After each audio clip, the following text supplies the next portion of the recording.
y de esta forma podamos difundir este conocimiento tan interesante. Aquí tenemos una presentación. Por un lado está Constanza Caneo, Ignacia Robles. Constanza Caneo es médico psiquiatra, certificada en medicina estilo de vida, es directora de la Unidad de Psiquiatría Integrativa del Grupo Clínico Más. Y también tenemos a Ignacia Valdés, médico, certificada en medicina de estilo de vida, subdirectora médica del Hospital de Puerto Aysén.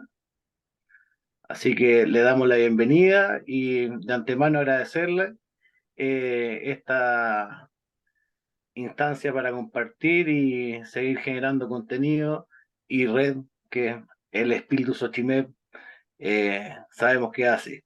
Adelante, Constanza. Gracias, Felipe. Bien, nos presentamos entonces. Bueno, Felipe ya mencionó, pero yo quería también agregar un par de cositas más. Yo soy madre, melómana, multientusiasta, multiintereses, multideporte. Yo me considero primero persona, después médica, luego psiquiatra y finalmente, después de todo eso, especialista en medicina estilo de vida. Y me parece importante porque con eso como que sello el camino de entender la relación mente-cuerpo como un todo, ¿no? Por eso a mí me urge que la salud mental tenga por objetivo que la persona alcance su bienestar en todas las dimensiones. Y eso es lo que me motiva a estar acá porque no todo es eutimia. Bien, así que ahora mi flamante compañera Ignacia. Sí, sí, bueno, agradecer también Felipe y a Xochimep la instancia. Estamos muy entusiastas las dos de poder concretar, presentarme este contenido. Yo también voy a agregar un poco mi presentación. Bueno, yo vivo en Puerto Aysén, ¿cierto? Me encanta las zonas naturales, vivo en un espacio más bien rural. Para mí es fundamental estar conectada con la naturaleza, con mi cuerpo, entonces me gusta mucho las cosas activas, la actividad física, el ejercicio y en la naturaleza, así que subir cerros, estar en el bosque, remar en los ríos, etcétera, etcétera. Me gusta mucho aprender también, igual que Connie, muy multiinterés, multiestudio, y me mueve mucho y lo que actualmente motiva gran parte de mi estudio es la neurociencia del comportamiento. Me hace mucho sentido por la experiencia que he tenido hasta ahora dentro de la medicina de estilo de vida, que es un derecho para mis pacientes que ellos conozcan esto, que sean intervenidos bajo este modelo, porque realmente eso es lo que creo puede llevarnos a construir mejor salud. Así que eso queríamos como agregar a modo de introducción un poco más lo que somos como personas y no solamente los títulos médicos, digamos. Excelente. Muchas gracias por también compartir estas cosas personales que, como ustedes decían, al final enriquecen. Así que, excelente. De bueno. Entonces, bueno, hoy día la idea es que vamos a abordar la temática de los eventos vitales adversos en la infancia, o ACE, como se les conoce en la literatura en inglés, como para tener un contexto para abordar la complejidad de las personas. Y al final de la presentación la idea es que ojalá hayamos podido entregarles herramientas como ojalá concretas para empezar a entender a la persona que está detrás de las enfermedades. Y con esto nosotras creemos que se mejora la práctica clínica y en especial los outcomes de los pacientes. Ah, ahí sí. Entonces, los puntos a tratar son primero, bueno, los Adverse Childhood Experience, que son, que sabemos que es esta cosa, y después ya pasar a la aplicación en la práctica diaria. Y para eso vamos a mencionar sobre el modelo SICEP del MinSal, que básicamente es que en el MinSal hay hartos guiños a que esto sería bueno de realizar y es como parte de las sugerencias potentes, y de que esto no es algo que está en el aire, no es algo que está como en un sueño, sino que es algo real que ocurre en este momento en el sistema público y ahí es donde la Ignacia va a contar del caso Cortés. Bien, el ACE Study, este estudio hermoso que hizo Felitti y un montón de otras personas, y que fue un tremendo estudio liderado y financiado por la CDC, eh, así como esta gran entidad de Estados Unidos, en donde eh, se logró entender de que había un montón de cosas ocurriendo detrás de las personas que tenían problemas de salud. Em, y en eso, así como, solo como un tip, digamos, Felitti, de lo que yo entiendo, es un médico no psiquiatra, entiendo que es internista, y él estaba en su consulta donde veía muchos pacientes con obesidad y se dio cuenta de que muchos de los pacientes con síndrome metabólico tenían en común haber tenido una infancia difícil. Pues ahí fue como, salto lógico, y empezó a pensar como, que habrá una relación, hasta que terminó en este maravilloso estudio que es un estudio de tipo epidemiológico en una población de 45.000 adultos de Kaiser Clinic en San Diego, y donde con una muestra de 8.506 personas, en series que fueron reclutados entre el 95, 96 y 97, que pusimos eso en rojo, negrita, destacado, como le queríamos poner todos los resaltados, porque, o sea, fue hecho este estudio hace 1000 años, hace un montón de décadas, literal, publicado en 98.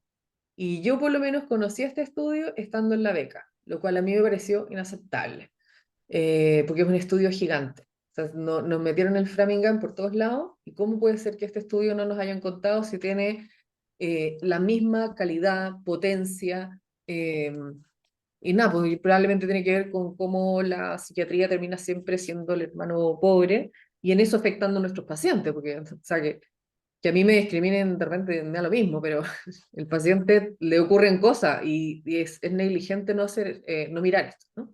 Entonces, bueno, volviendo al estudio, tuvieron una buena respuesta, 70% respondieron el cuestionario, 52% mujeres, así que bastante bien la proporción, digamos, de género. 43% había egresado al colegio, la mayor cantidad era blancos, por las condiciones de San Diego. Y las mediciones fue como exposición, porque en el fondo este es un estudio de lo que sería como una cohorte retrospectiva, o sea, en el fondo ocurrió algo en un momento del tiempo, y pasó mucho tiempo, y después ocurrió una enfermedad, ¿cierto? Lo bonito de este diseño es que, si bien se tomó a la gente ya siendo adulta, y ahí se vio cuáles eran sus problemas de salud, eh, como lo que ocurrió en la infancia y no lo vamos a cuestionar. Así como que, onda, tuviste uno de tus padres te pegó, eso es un evento que realmente ocurrió, y pese a que la data fue recopilada hoy día respecto al pasado, igual se considera una cohorte y un dato válido, porque es algo que ocurrió y no vamos a cuestionar que ocurrió.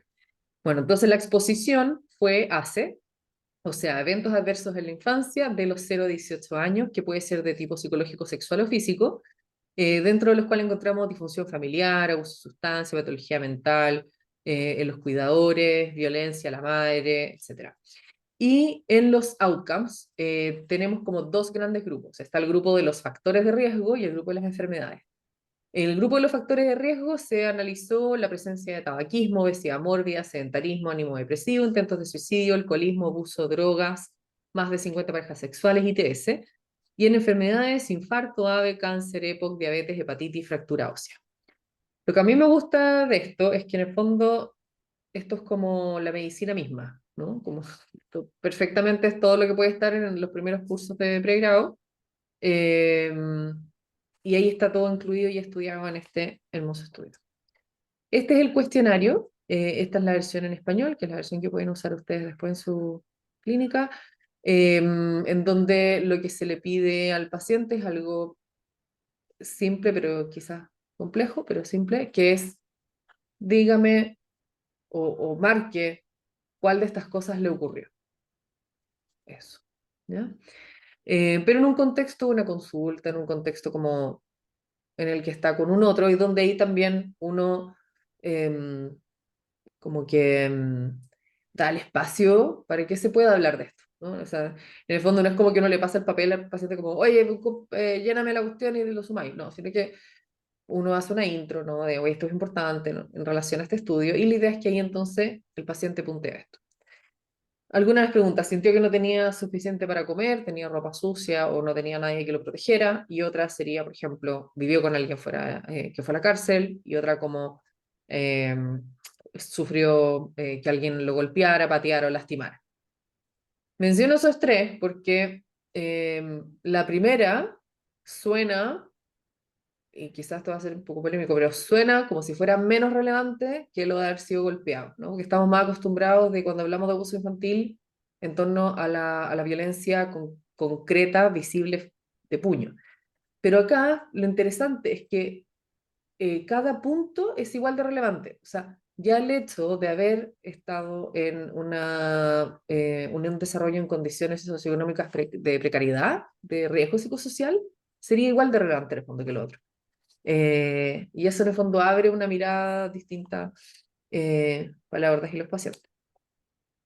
¿Y por qué es importante esto? Porque acá hay una mirada de como carga. Mientras más número de eventos tienes en la vida, mayor probabilidad hay de tener problemas. Y lo complejo es que uno, por ejemplo, diría, ya, pero ¿cómo alguien va a tener tantos de estos eventos? 15% de la población puede tener 4 o más de estos eventos en la infancia. Por lo que si sumamos, por ejemplo, con los que tienen 3 o más, por lo menos un cuarto de la población tiene más de 3. Es N.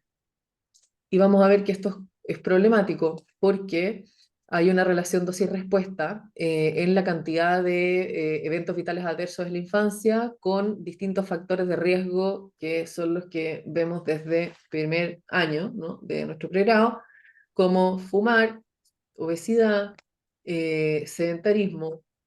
Veamos, ven acá como en la medida que aumenta la cantidad de AC, aumenta el riesgo, duplicando. Duplica la chance, acá aumenta 50% la chance, 30% la chance. Y por supuesto, cuando ya hablamos de depresión, el aumento es brutal. Pero lo que siempre a mí me ha llamado la atención es que en el fondo, claro, está lo de depresión y ahí alguien puede decir como ya obvio, pues estamos hablando de ánimo y acá hay temas de ánimo, pero al mismo tiempo que está esto acá, estamos viendo que está la obesidad, y estamos viendo que está el sedentarismo, y estamos viendo el tabaquismo. Está todo ocurriendo al mismo tiempo, ¿no? Entonces, cuando ustedes como, no sé, cardiólogos internistas o médicos generales ven a un paciente y están analizándolo por esto, por epidemiología está ocurriendo al mismo tiempo todo. Y por eso es que se ha visto que los eventos adversos tempranos en la infancia tienen tremendos impactos en múltiples planos.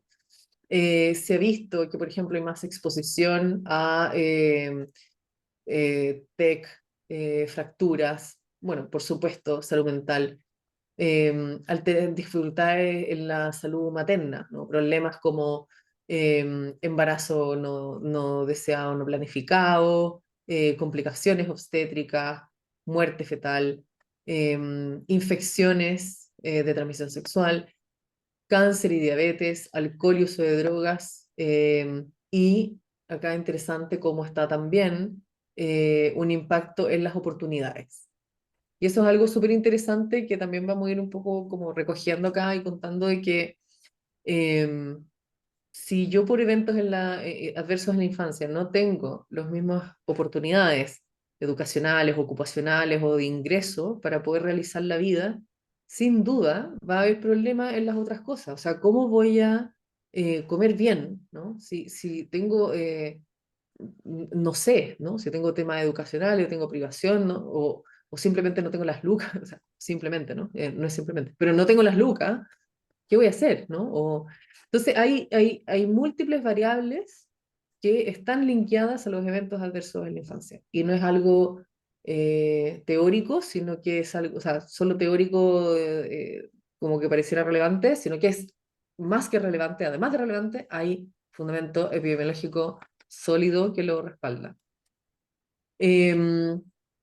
Y en eso, siguiendo en la línea de la carga, dosis, respuesta, vemos lo mismo también en distintas patologías, ¿no? Patologías clásicas, enfermedad coronaria, AVE, asma, EPOC, etcétera, vemos cómo pum, va todo aumentando, donde teniendo más de 4, o sea, vimos que más de 4 era un 15% de la población femenina, por ejemplo, esa población va a tener hasta 3 veces más riesgo de EPOC, 2 veces más riesgo de asma, AVE, infarto, etcétera, ¿no? Y aquí, claro, obviamente depresión, ¿no? Pero lo relevante es, o sea, todo está ocurriendo al mismo tiempo. Em, y también entonces asociado a está muy bonito acá como lo ponen como challenge socioeconómico, ¿no? Como el desafío socioeconómico. Em, Porque algo que también hablábamos harto con la Ignacia es que em, siempre nos han hablado los determinantes psicosociales de salud. Y es como, ya, sí, sabemos, como no tiene menos plata, tiene menos educación, va a tener más enfermedad. Ya, ¿y qué? ¿Qué hacemos con eso, no? Que lleva como a desesperanza o a enfocarse en un modelo absolutamente biomédico, en el sentido de colesterol, la atorvastatina, ¿no? Como línea directa, no coma grasa, fin. Y acá en el fondo nos presenta un desafío distinto, porque en el fondo, por cosas que ocurrieron en la infancia, sigue estando expuesto al desafío socioeconómico. O sea, eh, hay una línea continua que además determina que hayan ciertas conductas que determinan que esté con una diabetes, por ejemplo. Em, y también cuando vemos, bueno, qué tanto peso le podemos dar a esto, en términos de decir, ya, de todos los factores de riesgo, ¿cuánto en verdad le podemos atribuir a los haces? O sea, así como si metemos todas las cosas, de todas las cosas que pueden hacer que una persona tenga, por ejemplo, enfermedad cardíaca, cardiovascular, ¿no? Como que eh, el porcentaje es bastante alto, o sea, hasta un 6% de las personas con más de 4 ACE se puede, casi 7, digamos, se puede solo explicar por la infancia. O sea, si nosotros en esta población interviniéramos en que no tuvieran esto, les quitamos un 7% de todos los factores de riesgo para terminar en un infarto. Y si sumamos, en el fondo, un 12% de la población, o sea, de la carga y la frecuencia de enfermedad cardíaca de la población podría desaparecer si tratáramos los gases. Y ahí es que entonces todo este estudio hermoso ha llevado en esta pirámide famosa, que ojalá se la graben así como un tatuaje mental, que el trauma eh, temprano, los eventos adversos de la infancia que impactan desde la concepción, donde incluso podríamos hablar del trauma histórico y preconcepción, o sea, en el fondo, una madre que pasó por esta pirámide y que tiene eventos adversos, que luego se transforma en una niña que es madre y que tiene una hija, y esa hija luego va a ser madre, va a ser una pirámide eterna y un círculo lamentable y triste, porque hay cosas que ocurren desde la preconcepción, pero bueno, desde la concepción tenemos los eventos vitales adversos, en la medida que la persona nace y tiene estos eventos, y esto hace una alteración del neurodesarrollo. Deriva en que la forma en que yo respondo al mundo está alterada. Eso quiere decir, si es que estamos en una situación de amenaza, si es que estamos constantemente, no sé, en un barrio donde hay balazos todo el rato, va a ser raro que yo esté relajada. Eso quiere decir que mi sistema nervioso autónomo va a estar liberando, ahí va a estar el simpático, pero desbocado, con adrenalina máximo, cortisol, y eso lo único que va a hacer es que yo después no me pueda regular y tenga una alteración neurobiológica para hiperresponder.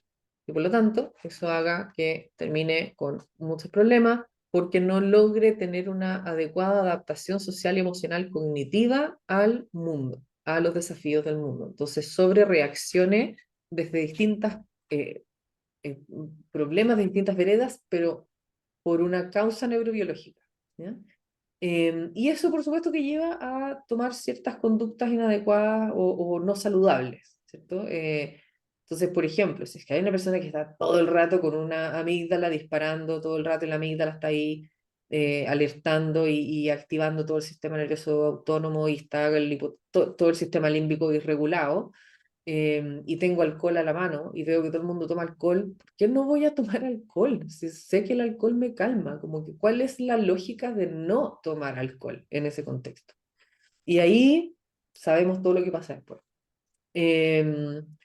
Y ya lo heavy es que, bueno, ¿qué pasaría si nos hiciéramos cargo de la infancia y no hubiera nazis y los previniéramos? Habría menos pega para todos, entonces estaríamos literalmente sin trabajo porque habría menos depresión, menos enfermedad cardiovascular y menos obesidad. Habría un eventual 44% reducción en el número de adultos con depresión, 33% reducción en el número de adultos que fuman, hasta 27% de la enfermedad respiratoria, 16% de la patología renal, y habría menor desempleo.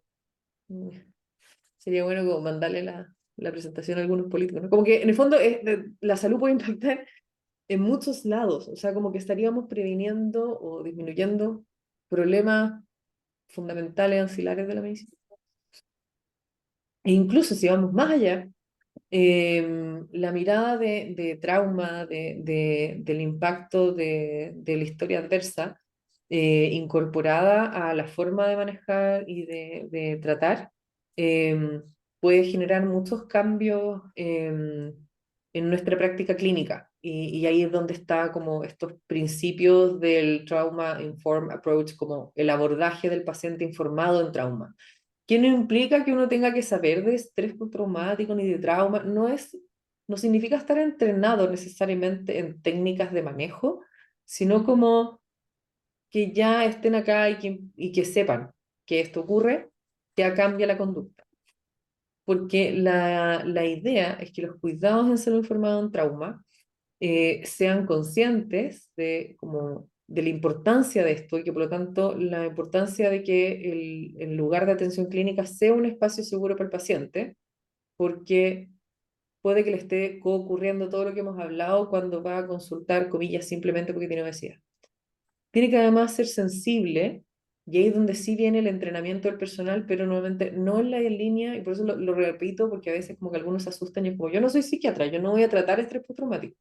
Tranquilos, nadie les pide eso, sino que es como estar entrenados sobre cómo poder detectar esto, qué hacer y cuándo derivar. También la idea es ser responsivo, o sea, aplicar el conocimiento y usar un lenguaje acorde, ¿no? Como esto que explicaba yo en las distintas formas de preguntar, e informado, o sea, que todo el personal esté entrenado e implemente prácticas usando un enfoque informado en trauma. Y con eso, de hecho, hay instituciones que se certifican como centros con manejo y tratamiento informado en trauma.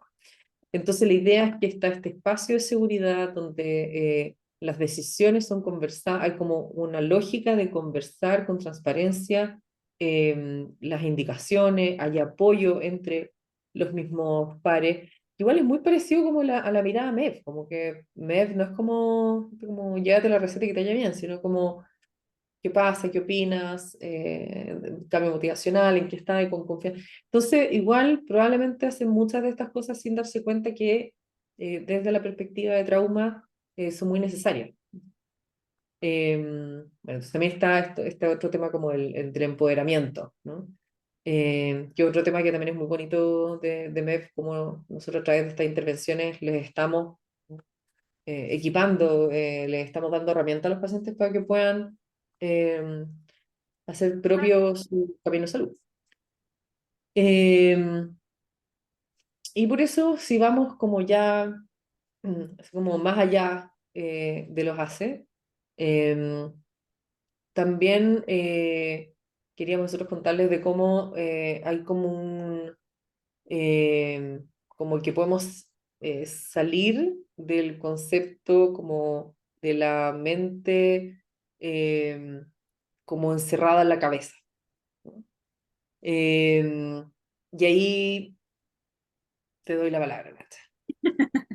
Sí, bueno, ahora vamos a ir orientando un poco esto más a la práctica, ¿ya? Bien, Connie nos presentó mucha información muy relevante respecto de lo importante que es valorar aspectos de los pacientes que capaz en una consulta de morbilidad, hola, 20 minutos, me duele la cabeza, no pensamos en evaluar. Sin embargo, se van a dar cuenta, esperamos, de que al final de la presentación, que es muy importante darse ese espacio. Entonces, más allá de los eventos adversos en la infancia, la exposición al trauma, como contaba Connie recién, es importante porque la evidencia muestra que tiene un gran impacto en los indicadores de salud de las personas, conocer a la persona en su totalidad, entender por qué la persona actúa como actúa, ¿ya? Y por eso ponemos este modelo y las 4E, las famosas 4E, que es este modelo cognitivo, ¿cierto?, actual, que intenta explicar por qué una persona hace lo que hace, qué es el pensamiento, qué es la emoción, es un modelo de la cognición. ¿Qué es la cognición y por qué funciona y qué hace, ¿ya? Entonces, a través de estos modelos nos empezamos a dar cuenta que realmente todo lo que pasa en la persona, todo lo que su contexto tiene, influye en lo que esta persona interpreta como su realidad. Por lo tanto, si mi real objetivo es ayudar a mi paciente, sea lo que sea por la razón que lo esté viendo, sea cualquier funcionario del área de la salud, sea médico general, sea internista, da lo mismo, en cualquier momento en que yo vea a ese paciente, debo explorar y comprender desde la vereda de la persona como individuo, cómo esta persona se entiende a ella misma, cómo esta persona entiende su realidad y el contexto y dónde está parada, ¿ya? Entonces, el modelo de las 4E finalmente recoge ciencia que es muy antigua, pero que en el momento en que tenemos ahora, el momento actual, con la tecnología y todas las herramientas que hay, tenemos la capacidad de estudiar el cerebro y poder entender estos patrones que están detrás de estos modelos. Entonces, antes entendíamos que esto era importante, pero no sabíamos muy bien cómo, y ahora hay como ciencia más dura que dice, sí, efectivamente, si tomaste o no tomaste desayuno, el día parece o parece más o menos bonito, en el fondo. Perdón, parece o no, o más bonito. Entonces, finalmente lo que plantea este modelo es que la realidad, o como yo entiendo la realidad, incluyendo cómo yo me entiendo a mí misma, tiene que ver con mi contexto, con mi historia, con dónde yo estoy, con mi cuerpo, con si muevo o no muevo mi cuerpo y con todos esos procesos, ¿ya?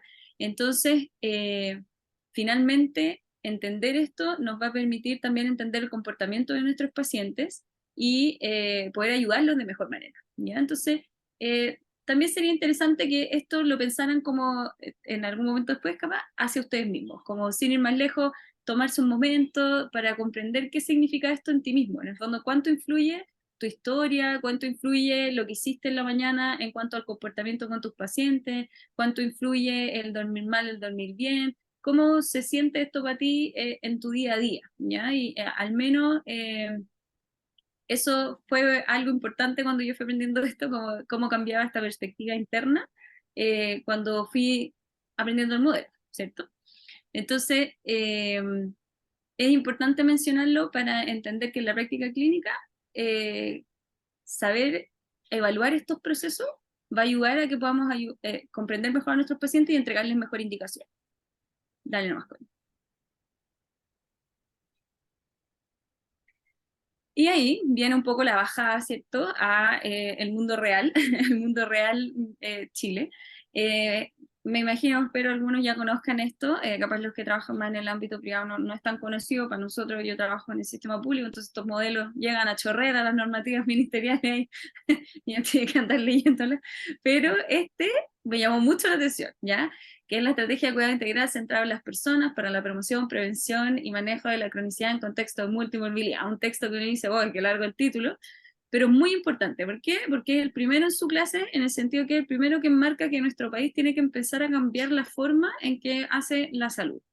Enmarca los pasos a seguir para lo que es realmente un cambio de paradigma. Porque este modelo no es como, o sea, este marco operativo no es como una típica orientación técnica que te dice como tantas personas, tanto rendimiento, tal de actividad, sino que empieza a tocar temas que no estamos acostumbrados a conocer en nuestra práctica diaria, que tiene que ver con el centrado en la persona, la integralidad, y es la primera vez que nacen estos conceptos. Entonces, el mayor desafío que ha tenido el sistema público para sumarse a esto es que tenéis que hacerle comprender a todas las personas que trabajan en el establecimiento qué significa esto, porque uno es leerlo, lo otro es entenderlo. Y en el entenderlo está la brecha más grande porque nadie nos habló de esto nunca. Como decía la Connie, esta cuestión en el pregrado a todos nos deberían haber enseñado y pasa piola, ¿ya? Entonces, el centrar en la persona significa salir del foco de la enfermedad, salirnos del foco de los indicadores biológicos y empezar a plantearnos como qué realmente es lo que el paciente requiere y valora la persona para mejorar. Quiere mejor calidad de vida, quiere despertar sin dolor, quiere probablemente otras cosas que tener la presión menor a 140/90, ¿cierto? Pero eso es lo que a nosotros nos importa porque es lo que el indicador dice, pero no realmente, ¿ya? Y requiere de que los equipos se empapen un poco de esto y avancen hacia mejorar la calidad de vida de las personas, lo que significa que hay que medir la calidad de vida, y eso no se hace en las atenciones a traspasar el trabajo de una medicina basada en la costo-efectividad, que obviamente es muy importante, pero hacia una medicina basada en valor, o sea, qué cosas de lo que yo hago en mi rutina diaria, en mi práctica clínica, le dan valor a mi atención, no solamente un costo-beneficio. Y por supuesto que tiene que haber un cambio más a nivel grande, pero también se puede cambiar lo que yo hago dentro de un box, ¿ya? Entonces, finalmente, el contexto, esto es lo que nos permite cambiar un poco como el contexto en el cual se mueve el paciente dentro del sistema de salud, ¿ya? La siguiente. Entonces ahora yo lo voy a ir bajando, ¿cierto?, a mi realidad, ¿ya? Este es el CEFAM de Puerto Aysén. Tiene un lugar, un tiempo, un grupo de personas, funcionarios normales. Lo único que capaz se escapa un poco de la norma habitual es que acá la atención primaria pertenece al servicio de salud, no es municipal, es todo dentro como del mismo saco, digamos, tanto los CEFAM, SECOF como hospitales, etcétera, para arriba. Fuera de eso, el resto es todo normal, sectores, funcionarios de todos los tipos, realidades, contextos, intereses. Entonces, cuando nace esta visión, ¿cierto? Este MEV empezando a dar vuelta en la cabeza, lo primero que había que hacer era comprender un poco de dónde, quién eran nuestros funcionarios y de dónde venían, pues. Entonces, eso yo diría que es el primer mensaje. Esto se tiene que trabajar desde y con todas las personas. No se puede trabajar desde la mirada de una persona que quiere implementar algo, ¿cierto? Y en ese sentido es importante tomar la frustración, el cansancio y las barreras que normalmente tienen las personas que trabajan en el sistema público, que genera un poco esta sensación de como, oh, no quiero más, como que voy, hago mi pega, me voy. Y hay mucha gente que así todo, con la dificultad que existe de trabajar en el sistema público, le pone todo el empeño y va con todo el entusiasmo, pero igual hay harta frustración, ¿ya? Y ofrecer este cambio de paradigma entonces como un facilitador. Yo creo que eso fue lo que a mí me abrió puertas, que fue como, cabros, yo sé que ustedes están cansados, están chatos, como cada 15 minutos, cada 20 minutos, todo el rato, y además uno ve ir al mismo paciente y hemoglobina glicosilada de 6, de 7, de 10, de 12, y tú mándale la insulina, la insulina, la insulina, no pasa nada, y es como, ah, qué atroz. Entonces, como decirles como, ya, en verdad, hay otra salida, existe otra forma, podemos hacer otras cosas. Entonces, este cambio de paradigma, ¿cierto?, se presenta como un facilitador y eso genera que rápidamente la gente enganche y diga como, yo creo que esto puede ser importante. Entonces partimos por generar esa ventanita de oportunidad, como, oye, capaz hay otra forma, y empezar a entregar información, charlas, conversaciones con los equipos médicos bueno, de todos, en verdad, los funcionarios, para ver qué salía. La siguiente. Entonces aparece, ¿cierto?, este mapita, que fue un poco, es como la evolución de lo que ha sido el trabajo que se ha ido llevando a cabo. ¿Y por qué le voy a mostrarlo así como evolución o como mapita? Porque en verdad, de hecho, esto lo hicimos por primera vez con la Connie cuando estábamos preparando la presentación. Yo no había esta línea de tiempo y fue wow, como que hasta a mí me impresionó. Entonces parte todo, ¿cierto? Cuando yo me empiezo a encontrar en el contexto de también otros colegas con los que conversaba y el entorno en el que estaba, ¿cierto? El tema de MED, de la resiliencia, empezaron a aparecer papers de neurociencia, ¿cierto? Que a mí me gustaba esa onda. Y dijimos, ya, hagamos algo con esto. Si tener información no sirve de nada si uno no avanza, ¿cierto? Y a medida que se fue como sistematizando la información, ya en noviembre del 2021, conversando ya con mis colegas, ¿cierto?, del grupo más chiquitito médicos, dijimos, ya, pero agreguemos, ponte tú, cambiemos la planilla del programa cardiovascular, típico que uno atiende a millones de pacientes uno tras otro, entonces uno tiene un copy-paste que va a ir pegando en la ficha y va a ir cambiando como las cosas de los pacientes. Y en esa planilla ingresamos como temas de los signos vitales MED, que ya nos abrió la oportunidad de conversar de otras cosas. Después avanzamos a junio del siguiente año, hubo harto tiempo en ese proceso que fuimos como jugando con lo que íbamos conociendo y recibiendo, y hicimos un protocolo que se los vamos a mostrar más adelante, un programa que nos ha ido súper bien. Finalmente en enero de este año ya el protocolo se mejora, sale una segunda versión que es súper oficial, y entre medio van apareciendo otras oportunidades y otros eventos, como este congreso que hicimos el año pasado de medicina estilo vida acá en Puerto Aysén, con expositores, vino la Cori también, y ahí eso también dio, por ejemplo, la oportunidad de que la comunidad empezara a abrirse a estos nuevos paradigmas, porque hasta ese entonces lo habíamos concentrado un poco dentro de los equipos médicos clínicos, y como que eso lo abrió, y ya finalmente ahí, al final de la historia les cuento en lo que estamos ahora. La siguiente.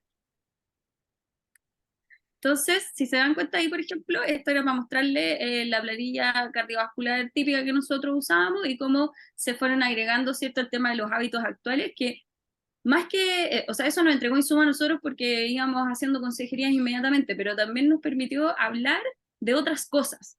Como que ya en el cardio ya no era como duerme con 5 almohadas, se cansa cuando le duele el pecho, tiene arritmias, como ya, como, pero además le vamos a preguntar cuántas frutas y verduras come en el día, y si está durmiendo o no, y ya, pues y al tiro empezáis a hablar como de persona a persona, ya no estáis hablando de médico que pregunta un síntoma, estáis hablando como cómo está tu vida hoy, ¿cachai? Y eso ya cambia mucho la perspectiva.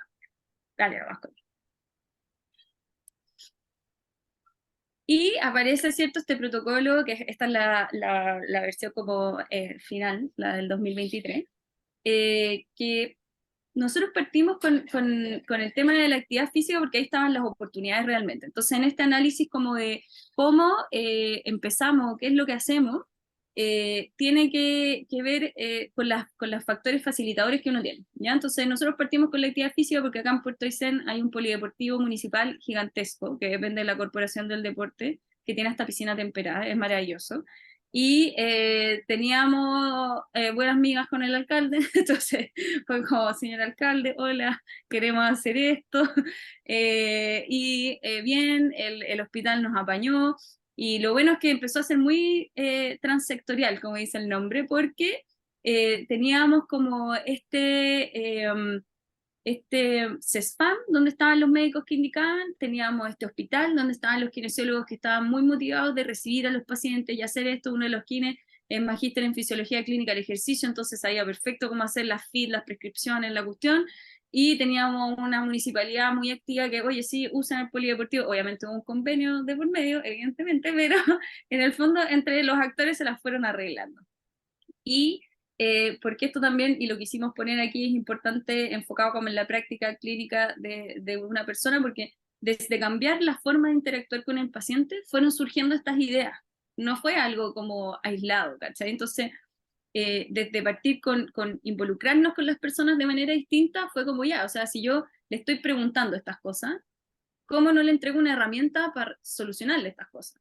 Y como también yo sé, y la idea con la Connie de poder incorporar estas cosas era no hacer una presentación que terminara en como, bueno, cabros, entonces ahora tenemos que solucionar la pobreza del mundo para resolverle la vida a la persona, porque eso no iba a pasar, sino que fuera como, ya, no es necesario, podemos en los mismos 20 minutos de la morbilidad, en la misma media hora del cardiovascular, enfocarnos en algo distinto, cambiar el foco. O sea, ya lo que más me importa no va a ser que la presión esté menor a 140-90 todas las veces que veo a esa persona. Capaz me va a importar una vez al año y las otras 2 veces al año que los vemos entre la nutri, la enfermera y el médico, nos vamos a enfocar en estas otras cosas. Y no solamente le voy a preguntar, sino que si el paciente define y determina que su principal problema es el sedentarismo, le entrego al tiro la salida. Le digo, ya, pero mire, yo le ofrezco esto. Y aparece este protocolo donde el médico, ¿cierto?, con su recetita, dale la siguiente, que ahí está la recetita. Con su recetita, cuando ve al paciente, le prescribe su ejercicio, ¿cierto? Se lo entrega y con ese papelito el paciente va al polideportivo, va a la sala de rehabilitación del hospital, el kinesiólogo recibe la prescripción y empieza a trabajar con ese paciente para, a través del ejercicio, disminuir su presión arterial. Entonces sí, cumplo el indicador biomédico, ¿cierto? Pero también genera autoeficacia en la persona, porque finalmente lo que esa persona se da cuenta es que ella sí puede, o él sí puede, porque esos ejercicios que ahora está haciendo con el kinesiólogo en 8 a 12 semanas más, que es lo que dura normalmente un tratamiento, va a dejar de estar en el programa, ¿cierto? Lo vamos de alta, pero va a seguir haciendo ejercicio porque se sintió mejor, porque se dio cuenta que tenía capacidades, que tenía herramientas, que puede hacer las cosas. Entonces, desde ahí nos fuimos dando cuenta de todo lo que podía impactar el simple hecho, entre comillas, porque requirió trabajo, coordinaciones, conversaciones, voluntades, pero el simple hecho de entregarle una receta tal cual como le entregó Suena al April, una receta para que vaya a hacer actividad física. Y si se dan cuenta, bueno, no sé si se ve muy bien, pero una de las primeras cosas que dicen las actividades diarias es reducir el sedentarismo. Entonces, hay enfoques distintos, porque capaz una persona me va a decir, sí, mi problema es el sedentarismo, pero no está ni ahí con ir 3 veces a la semana a hacer alta intensidad cardiovascular o sentadilla o levantar 1000 kilos, pero sí caminar más, porque tú le revisas su teléfono ahí en la consulta y camina 1000 pasos al día y ya, reducir el sedentarismo, lleguemos a los 5000 primero, veamos cómo nos va. Y todo eso está protocolizado, por supuesto, por eso está el protocolo y van escalando de a poquitito en cómo avanzar en su manejo. Dale, la siguiente. ¿Qué es lo que vimos? Esto fue lo primero, ¿ya? O sea, salió el primer protocolo, empezamos a recibir a los primeros pacientes en el polideportivo, ¿cierto? Y nos dimos cuenta, pero al tiro, porque fue muy rápido, que a la gente le empezaba a ir mejor. Entonces, nos fuimos dando cuenta que, por ejemplo, los que están en verdecito eran los pacientes que al menos habían mantenido su tratamiento, y que igual habían tenido un impacto ya sea en sus mediciones de presión o en sus hemoglobinas glicosiladas, ¿ya? Entonces algunos bajaron, manteniendo el tratamiento. Pero aquí, por ejemplo, el que está en amarillo, que fue el que más me llamó la atención, pero era un paciente excepcional, muy mateo, debo decirlo. Pero, por ejemplo, él llegó a remitir su diabetes, o sea, suspendió su tratamiento glicémico y llegó a tener dosis, o sea, sin tratamiento, mantener su hemoglobina en rango. Eso para nosotros fue un win-win, o sea, ya con eso todo valía, todo vale, todo estaba perfecto. Y luego, la siguiente, dale. Vimos el impacto de la cantidad de personas que empezaron a conocer esto y empezaron a querer venir.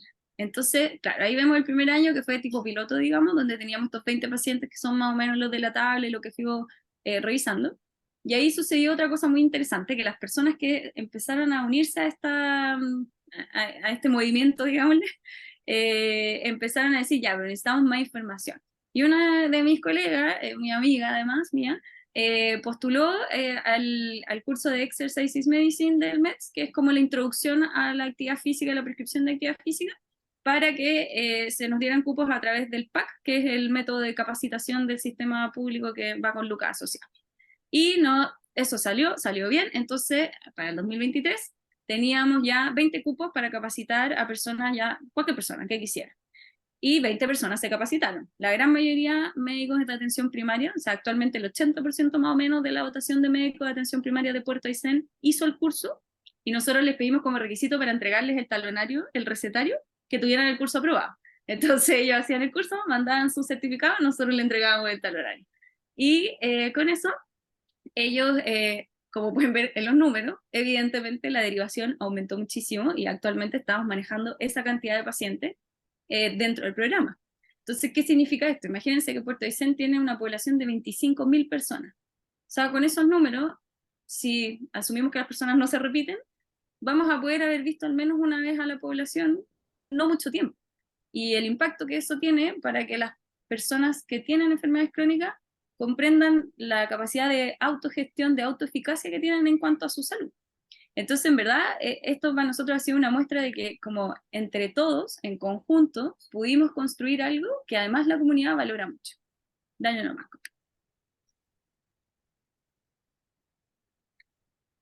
Bueno, sí, ahí venía la parte del caso clínico, pero en el fondo capaz para cerrar, porque ahora la Connie va a tomar esta parte que es más de diferencia de las aproximaciones, un poco para ir cerrando el tema de lo importante que es el cambiar el foco en nuestras atenciones. Finalmente, toda esta experiencia acá en la APS de Puerto Aysén y en general en la red es algo que es muy replicable porque como a nosotros nos resultó, no tiene por qué ser igual en todas partes, sino que simplemente va a depender de que, simplemente nuevamente, simplemente va a depender de que cambiemos el foco a la persona, que la persona se transforme en lo más importante, porque la persona es la que nos va a decir lo que necesita. Y si nosotros escuchamos eso, nos vamos a dar cuenta que capaz la solución no es tan compleja y que podemos ayudarlo a ir hacia eso que la persona dice que necesita. y que capaz no tiene nada que ver con lo que nos han enseñado todos estos años. No es que tengamos que descartar la medicina basada en evidencia, por favor, no me malinterpreten. Yo amo la medicina basada en evidencia, pero tenemos que cambiar lo que nos importa, el foco que hay detrás, para poder implementar estrategias con la gente, para la gente. Eso. Dale, todo tuyo. Gracias. No, solo yo quiero ahí complementar que o sea, encuentro brutal y aplastante que la cantidad de gente que se motivó a hacer ejercicio, en verdad, es lo más difícil que hay llevar a hacer ejercicio, ¿no? Solo como, wow. Bueno,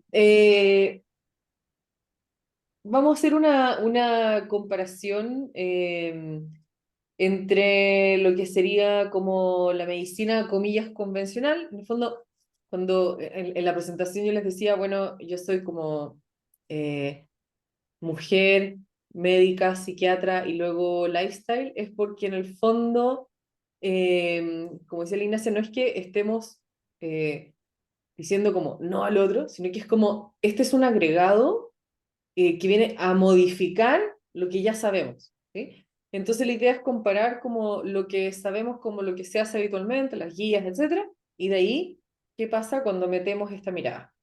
Entonces a la izquierda, este es un caso real, esto es un caso, un hombre de 74 años con una diabetes tipo 2, diagnóstico a los 34, que en la consulta su hemoglobina sube de 7 a 9 y tiene además una enfermedad renal crónica etapa 4. ¿Ya? Así como, tiene además como antecedente una baja de peso 10 kilos, y ahí tiene anorexia, fatigabilidad, irritabilidad. Y en eso, la primera pregunta que salta es, bueno, ¿cómo andará la adherencia, no? ¿Cómo, qué habrá pasado? ¿Qué onda esa hemoglobina? Y porque obvio que está fatigado por esa hemoglobina, ¿no? Entonces uno se pregunta, ¿estará tomando los fármacos en el horario adecuado? ¿Estará contando carbo? Y yo encuentro que en general cuando uno pregunta por conteo de carbo, uno siempre encuentra que no lo cuentan bien, porque nadie cuenta bien, porque es imposible contar bien todo, al 100%, digamos. O la insulina de más, que no está refrigerada, ¿no? También puede ser. Y en eso, pues, hay complicaciones, tiene una neuropatía, glaucoma, retinopatía, ¿no? Como caso redondito habitual, ¿qué es lo que hacemos? Seguimos nuestra guía GES, ajuste de insulina, exámenes y diabetólogo, porque igual hay hartas complicaciones y sería bueno entonces que lo vea un diabetólogo, ¿sí? Entonces eso, fantástico, check, hicimos bien, up to date, contento. De ahí tenemos, en nuestra otra aproximación, mismo hombre, 74 años, su diabetes, su hemoglobina que subió a 9 y su enfermedad renal, y que nos dice que baja de peso.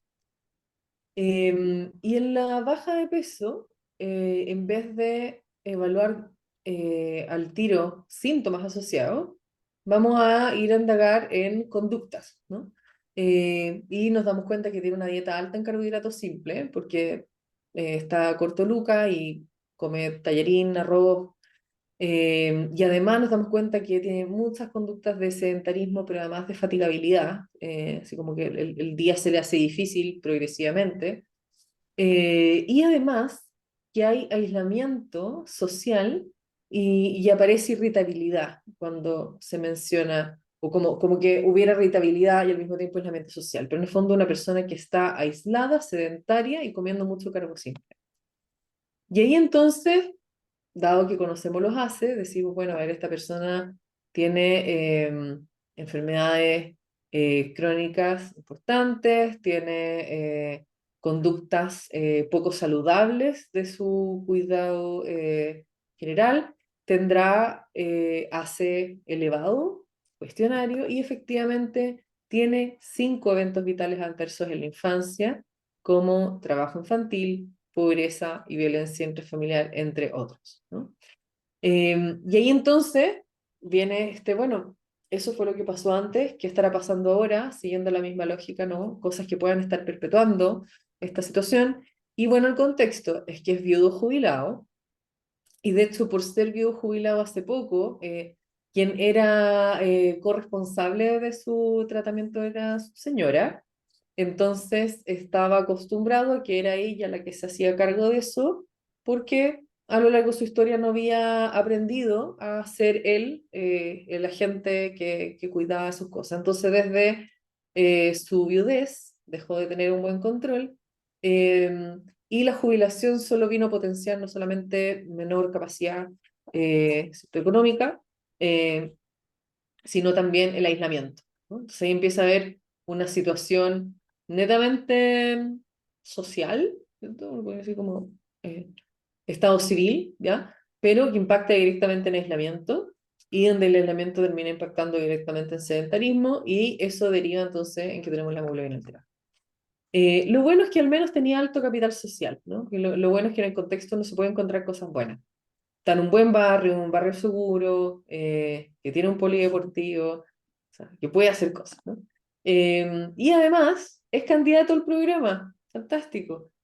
Entonces, ¿qué es lo bueno de esto? Que en el fondo, sí, tiene muchas cosas en su historia que no vamos a poder cambiar. Sí, tiene, ahora está con muchos elementos muy complejos y una conducta muy difícil, pero también tengo cosas a mi favor. O sea, también puedo identificar que parte de sus diagnósticos, de sus temas a diagnosticar, es que tiene también recursos que yo puedo echar mano. Entonces ahí la propuesta sería hacer un manejo combinado a nivel de red, CEFAM diabetólogo, donde el CEFAM tendríamos involucrados asistente social, psicología, si es que luego profundizamos, encontráramos algún cuadro depresivo, nutricionista, ¿cierto? Para ayudarlo en la parte de alimentación, donde, por ejemplo, acá una intervención nutricional inicial desde MEF sería medicina culinaria, ¿cierto? Sería más bien como entregar estrategias de planificación y presupuesto para tener una alimentación saludable más allá de enseñarle las porciones, porque su principal limitante actual está siendo la económica y planificación. Y luego medicina haría una indicación adaptativa de cambios conductuales y el manejo médico según GES, obviamente. Y a nivel de red, ¿cierto? Se establece el protocolo y diabetólogo para las complicaciones, porque la idea es trabajar todas las cosas, ¿no? Eh, bien, así que eso es lo que nosotros les queríamos compartir y queríamos cerrar con, con esta caricatura que la encontramos genial. Eh, la voy a traducir. Considerando las obvias mentiras en la información que tú pusiste en el formulario y mi tendencia a, obviamente, equivocarme en los diagnósticos, nos vamos a llevar fantasmas. En el fondo es como, perfectamente así puede ser la relación médica eternamente, ¿no? Como entra la persona, llenas, ah, ya, ¿fumas? No, no fumo. Ah, ya, entonces, fin, bye, bye, y listo. Y todos cumplieron su check, todos cumplieron sus indicadores. Eh, entonces, en el fondo, la comunicación es fundamental. Muchas gracias. Muchas gracias a ustedes, Ignacia, Constanza, por esta tremenda presentación. Yo creo que hay harto de novedad en esto y hay que partir. Entonces, qué bueno esta instancia y damos inicio a las preguntas si es que hay. Mientras tanto, gracias, felicitaciones, ¿cierto? Y una cosa yo creo que es importante también, lo que pasa entre la medicina basada en evidencia y lo centrado en la persona. Para que quede claro, ¿esto es discordante o es algo que está unificado? Unificadísimo. Eso, que quede claro. Sí, Sí. sí, complicadísimo. O sea, de hecho, es gracias a la medicina basada en evidencia que llegamos a esto, porque efectivamente el tener el respaldo científico, porque yo creo que en general uno se siente medio incómodo cuando no tenéis eso, porque no sabéis muy bien si lo Claro. vais a hacer bien o mal, si realmente va a ayudar al paciente o no. Entonces, gracias a que existe una evidencia y como, insisto, la Connie mostraba, es hace mucho tiempo que sabemos estas cosas. Entonces, hace mucho tiempo estamos como atrasados en empezar a generar estrategias para implementarlas, porque finalmente si no lo hacemos, vamos a seguir construyendo como este sistema que no soluciona la causa de la causa finalmente, porque soluciona cosas, pero no soluciona la causa de las causas finalmente. Perfecto. ¿Y cómo nosotros podríamos como empezar a implementar? O sea, aquí tenemos un contundente programa, ¿cierto? Pero para la gente que primera vez se está aproximando a esto ¿cómo podríamos eh, coquetearles de alguna forma para que, ¿cierto?, puedan aquí instaurar eso que es tan valioso. Yo pensaría en dos cosas. Uno, los antecedentes demográficos, preguntarlos como si nos importara al nivel de que puede cambiar nuestra prescripción. Porque en general es como, ¿está casado? Sí, tiene hijos. Sí. Ya, es como que vamos a lo importante. Aquí viniste. Pero en verdad ese es el momento en que uno logra sacar la foto completa y de hecho yo siempre pregunto por a qué te dedicas, cuántas horas estás contratado si estás contratado y cuántas horas realmente trabajas. Porque ahí al tiro sacáis la película de disponibilidad de recursos en términos de tiempo económico, etcétera. Y eso después enlazado al diagnóstico y lo que yo quiero llegar a hacer, ¿no? Que haga ejercicio, voy a entender por qué va a tener una limitante para hacer ejercicio. Entonces, mi primera sugerencia sería dar cuenta de eso, porque esta lógica, pensando en la pirámide de los haces, de la persona no baja de peso porque no hace ejercicio, ahí viene como el eslabón entre, no hace ejercicio por razones neurobiológicas que quedaron configuradas a lo largo de su vida, derivado de experiencias tempranas, que han hecho que esa persona entonces nunca vaya a hacer ejercicio, salvo que esas cosas de alguna manera se modifiquen. La importancia de eso, y ahí vendría como mi segunda sugerencia, es que teniendo en cuenta eso, si yo hago la prescripción explicándole al paciente como, dado tu historia es esperable que haya sido difícil y sea difícil hacer un cambio, porque ha ocurrido una programación neurobiológica, han ocurrido cosas que hacen que hagas lo que haces. Eso ya genera un cambio, porque en el fondo cuando el paciente llega y no hizo nada, el cómo uno se enfrenta es distinto, porque vamos a ver que no hizo nada, o sea, porque es esperable que le haya costado. Y se hizo un cambio es como, wow, ¿qué onda tu resiliencia? Entonces es súper distinta la aproximación, te cambia totalmente, porque también cambia la angustia de uno cuando el paciente no hace nada, pero al mismo tiempo, lo más importante es que cambia la angustia del paciente de no haber hecho nada, porque en el fondo hizo mucho, porque al menos hizo el conversar la situación, volvió contigo, eso ya es caleta. Así que esas serían como mis dos sugerencias. Sí, yo estoy muy de acuerdo contigo. Creo que así como para partir, creo que hay un punto que es súper importante que es, y yo insisto como en el cambio en uno, darte cuenta de cómo eso te pasa a ti. Porque esa misma liberación, como de decir como, wow, en verdad, mi historia, lo que me pasó, lo que viví, lo cómo fue, lo que bla, dónde estoy ahora, lo que estoy haciendo, no, como conversamos con la Connie, no es mi culpa, no es mi mochila sola responsabilidad de decidir comer o no comer. Cuando me muero de gana de comerme el pan y me zampo el pan, no es mi culpa, como han pasado cosas, hormonas, neurobiología, neurotransmisores, etcétera, que están determinando un poco esa conducta. Entonces, cuando uno se da cuenta de eso en uno mismo, nace una empatía y compasión hacia la otra persona que va a llegar toda urgida, porque yo creo que todos los que tratamos con pacientes, uno se da cuenta al tiro como de la actitud del paciente, por decir algo, que vive con obesidad. Uno puede ver la culpa, uno ve la vergüenza que le Sí. da llegar a tu consulta y empezar como a decir que le duele algo porque es como, me duele la rodilla, o yo que me vas a decir que tengo que bajar de peso, como que no se atreven siquiera a decirte que... Entonces, como el simple hecho de decirle cómo está bien y en verdad lo hay hecho perfecto y al menos te das cuenta que es un problema y eso ya es suficiente y como explicarle que ese tema no tiene que ver con una decisión y ni su voluntad o falta de voluntad, sino que hay un contexto. Y por eso creo que la enseñanza en la neurociencia es fundamental y es algo que a nosotros, por el Comité de Salud Mental en Xochimilco, nos importa mucho como concientizar del aprendizaje en por qué la persona se comporta como se comporta, entender la neurociencia del comportamiento, la conducta, es importante para entender a la persona que tienes al frente, porque si no sabéis eso, es difícil darle esa chance. Entonces, como yo diría, como primero, enfócate, date cuenta en ti lo que esto significa, y luego va a ser súper sencillo aplicarlo en el resto de las personas. Y obvio que ojalá tenga interés de estudiar y aprender, porque ahí vaya a tener muchas más herramientas. Y al final, esta presentación es un poco de lo mucho que hay para saber y conocer. Claro que sí.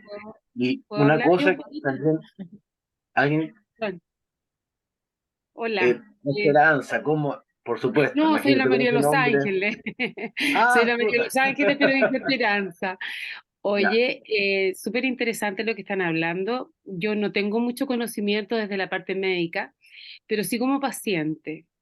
Yo creo que es súper importante lo que ustedes hablan de la empatía que tiene el doctor con uno, porque la verdad que a veces uno llega llena de dudas y llena de inquietudes que te resuelva de alguna manera el médico, y eso de que sea como un protocolo muy, muy práctico enfría un poco la situación y uno a veces no se atreve a comentar todo lo que necesita. Así que pienso que lo que han hablado ahora es un avance en términos de sentirte en la empatía, que te entienden a lo mejor en tu problema, y por otro lado también en darte caminos de resolución. O sea, cuando tú hablas que en Aysén hay posibilidades de ir a un lugar y hacer ejercicio, todo, es como importante que te orienten, porque a veces tú estás solo, estás metido en tu propio mundo y no tienes la menor idea que la municipalidad tiene una instancia donde tú puedas hacer cosas. Así que lo encuentro súper interesante, que ojalá que no sea solamente en la región donde ustedes están trabajando, sino que sea una cosa que pueda ser más global, porque de repente uno siente que uno es un número más y que tu doctor ni siquiera sabe ni cómo te llamáis, ni va como a lo puntual, un ratito, 20 minutos y te va a ir corriendo, ¿te fijáis? Entonces, eso quería comentar como paciente un poco. muchas gracias, muy valioso. Qué bueno poder compartir. Estás invitada también a todos nuestros próximos webinars. Estupendo. Gracias. Excelente. Mire, Todos una los- pregunta también que se me viene a la mente es el tema, muchos pacientes están como muy de acuerdo y les gusta este tema centrado en la persona, como Esperanza bien decía, pero también sabemos que tenemos pacientes que van a buscar la pastilla, el procedimiento, y si no, se enojan o se desencuentran, que prácticamente no sé qué es peor. Entonces, en términos de adherencia, su experiencia y cómo podríamos como pulir esa piedra. Bueno, al menos en la nuestra pasa harto eso, ¿ah? Y ahí yo debo decir que depende harto de la habilidad que se puede construir del profesional de manejar esa disconformidad, porque uno tiene que aceptar que de alguna manera nos han modelado para buscar eso, entonces tampoco podéis culpar al paciente que venga a buscar su escáner o su pastilla o lo que sea, entonces depende ahí, y ahí también es importante trabajar con los profesionales de la salud, incorporar dentro de las mallas curriculares de los profesionales de la salud, de nuevo, cambio de comportamiento, entrevista motivacional, entender por qué la persona es así, es como el curso de Humanos 001, como qué es un ser humano, como por qué piensa, cómo piensa y siente lo que siente y hace lo que hace, ¿cachai? Como si no entendemos eso, siempre vamos a tener ese espacio de desencuentro, pero si lo comprendes, de alguna u otra manera vaya a tener esa herramienta para decir como, mira, sabes que te entiendo, y también cachar, yo por ejemplo, en mi práctica clínica diaria no le prescribo a todo el mundo. Hay personas que entro y ya sé, y entraron y ya caché, entonces voy por otro lado, o te das cuenta, en el fondo podéis usar el modelo transteórico del cambio y decir como ya, esta persona realmente está en etapas precontemplativas, y no voy a decirle ahora qué hacer, ni vamos a entrar en la etapa de acción, voy a entrar en la parte de entrevista motivacional y voy a trabajar como desde otro espacio, y capaz no la voy a sobrepasar con, hoy tiene que comer mejor, y el sueño, y el estrés, y la cuestión, sino que le voy a dar su pastilla y en la próxima ya la voy a tener más, Eso. como algo así. No sé, Connie, ¿qué opinas? Más pavimentado. Mega de acuerdo, todo el rato. Ya, excelente. Y estos pacientes que toman estas medidas y cosas ya más de la persona, ¿cierto? Eh, ¿Le ha pasado, les pregunto, que a lo mejor bajen la adherencia a lo más convencional, a sus fármacos, se controlen menos porque piensan que le está yendo mejor como por este otro tipo de intervención. Pasa con algunas terapias, como las terapias Pasa, complementarias. pero a mí no me ha pasado que, o poco en general, que hagan ese como traslape en el fondo no supervisado, porque en el fondo de lo que entiendo es como, ¿cierto? Como, porque sería que el paciente mismo dice, no, si es que ya, y sigo como con MEF, ¿no? Exacto, me Porque, está yendo bien con MEP, ¿para qué sigo con esto otro? exacto, porque en el fondo, por lo menos lo que yo les planteo, en la receta viene todo, porque en el fondo MEP psiquiatría sería todo igual de relevante. Entonces está el ejercicio, la alimentación, la sertralina, la higiene del sueño. Entonces como si sacáis uno, puede ser que ponderadamente alguno sea más relevante que otro en ciertos casos, ¿no? De repente litio en trastorno bipolar, no podemos sacar eso, ¿no? Como, y de repente sertralina va a ser menos grave, pero igual va a ser grave y va a terminar con un intento de suicidio 6 meses después. No sé, como entonces yo les digo, ay, a ver, siguiente paso, en la siguiente consulta, el riesgo es que vayas a recaer y les explico. Pero en general, dado que yo pongo todo en la receta como un todo, los pacientes no hacen eso porque cuando yo les entrego el plan, les doy a entender esta igual relevancia. Entonces, entienden que no pueden llegar y suspender porque para mí va a ser complejo que suspendan cualquiera de las dos partes. Eso no es así. Claro, sería como la mesa, no le podemos quitar una pata. Todas son Exacto. patas. Eso es, excelente. Y Gaby, tenemos una pregunta acá del público. Hola, ¿cómo están? Bueno, gracias por la presentación. Fan ya seguidora de lo que se hace en Puerto Aysén, así que feliz de escucharlas. Bueno, y aparte quería agregar de lo que estaban comentando, que creo que es la clave de que también los pacientes no dejen los otros tratamientos, es que todo se entrega en el consultorio, entonces como aquí está todo, si me lo dicen todo aquí, no es que a veces pasa con medicinas como complementarias, pucha, yo voy a otra persona, entonces ahora confío en esa persona y ya no confío en esto. En cambio aquí la confianza está en el mismo equipo. Entonces, el punto más fuerte de todo esto de que sea un todo. Igual me controla la glicemia, igual todo, pero aparte me recomiendan todo esto y ando perfecto, entonces creo que ese todo es la clave. Y aparte igual quería preguntar, ya habiendo visto un poco de la experiencia como de los pacientes, pero ¿cómo les ha ido con los funcionarios? Como en términos, sabemos que el sistema público es difícil, harta frustración de parte de los equipos, entonces, ¿cómo lo viven también las dos partes? Un poco lo que comentan de cómo desde el darse cuenta uno mismo, este proceso también es parte de mirarse hacia adentro, poder hacerlo hacia afuera. Por un lado, y aparte, eso, pues la frustración de los cambios, son médicos en general que vienen llegando, como médicos enfrentándose por primera vez al programa cardiovascular, al correr, a los tiempos. ¿Cómo les ha sido, aparte, como conocer algo nuevo, que nunca te dicen nada del pregrado? No sé, pues, ¿cómo se vive eso, el día a día? Sí, mira, inicialmente yo, por eso creo que acá igual hemos tenido suerte, porque en general el equipo estuvo, en general, no todos, pero la gran mayoría súper abiertos, como fue como bien, qué bueno, pero creo que fue porque desde el inicio se tomó como por esa frustración, ¿cachai? Como partió porque yo me daba cuenta de mi frustración y decía como, no, ¿por qué? Y lo pasaba mal al final, porque en el día a día termináis enojado cuando tenéis que ver uno y otro paciente, y además veis al mismo paciente todas las semanas que viene por lo mismo y tú le seguís dando el paracetamol y no se le quita el dolor, maldición. Si te dijeron que se le iba a quitar el dolor y no se le quita el dolor.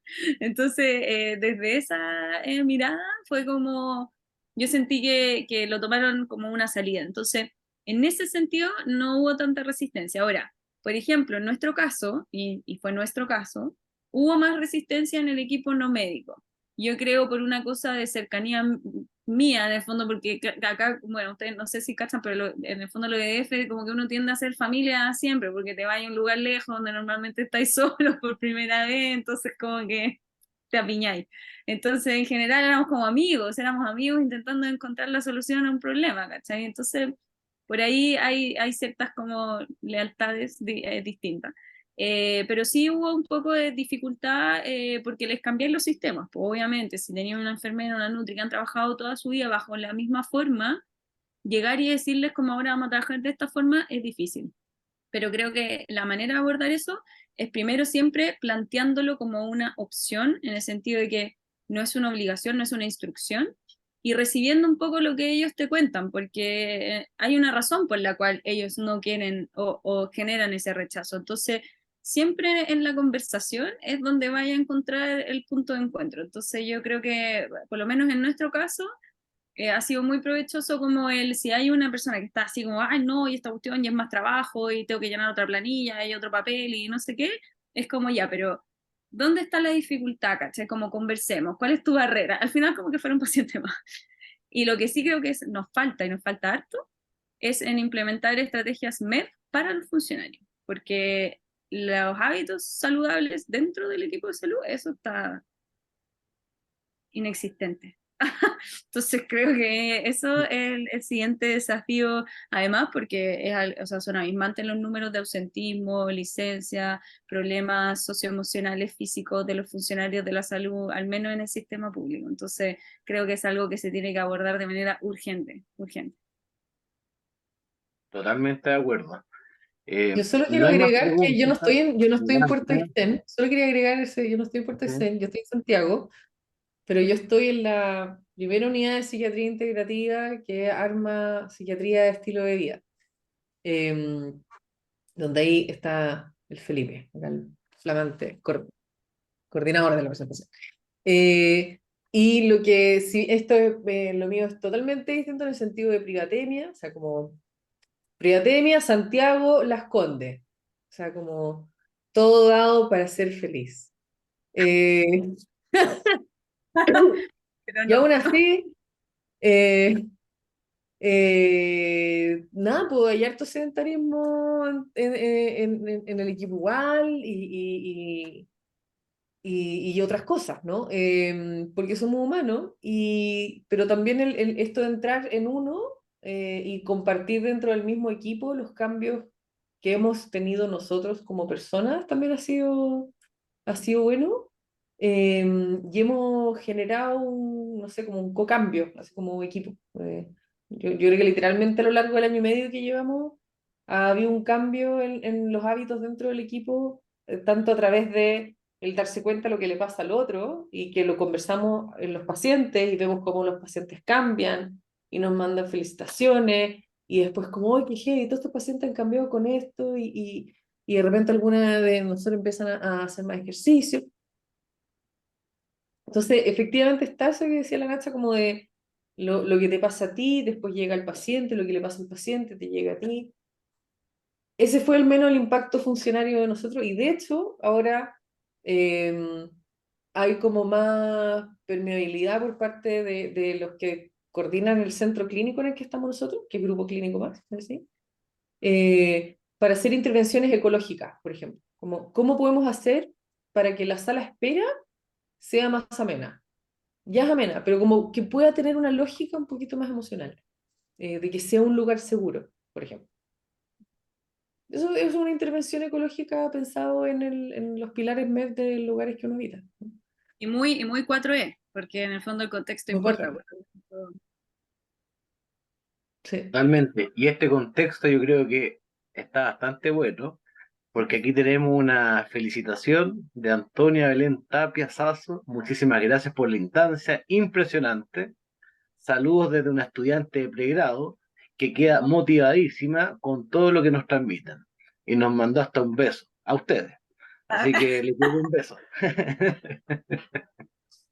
Así Bacán. que Bacán. sí, Cambiando a alguien en pregrado ya. Vamos, que se Aunque puede.